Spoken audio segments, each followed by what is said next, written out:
ka qenë avokati përgjithshëm I Britanisë dhe ka bërë punën e mirë e tij shumë mirë në pozicionet që është caktuar si zyrtar.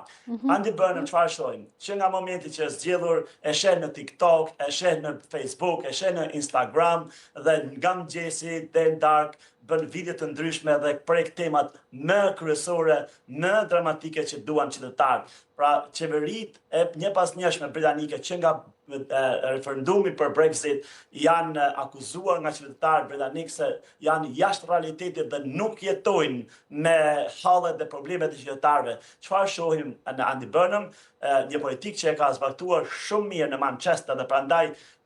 politikat e tij quhen politikat e manchesterizmit që do ta bëjnë gjithë britanisë si Manchesteri, duke qenë se ka qenë shumë I suksesshëm me politikat lokale, me aplikimin e taksave lokale, mendimet për biznesin dhe duket se nuk ka humbur kohë menjëherë ka shpalosur programin e tij, ka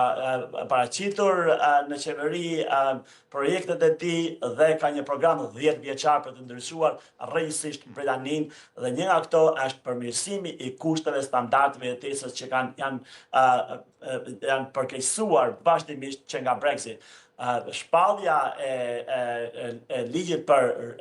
reduktimin e TVSH-s për faturat e energjisë elektrike nuk është sa është një gjë e madhe, është 45 pound në vit kursime për çdo qytetar, për çdo familje britanike, por par kjo në prizmën e politikave të tjera që do të shpall sot dhe në ditët vazhdim Andy Burnham, tregojnë që ai është një politikan që jeton me realitetin e qytetarëve, një politikan që me fjalën e tij prek realitetin e përditshëm dhe ai ka thënë qartë që unë do të jem një politikan I juaj me juve, do të jetoj me hallin tuaj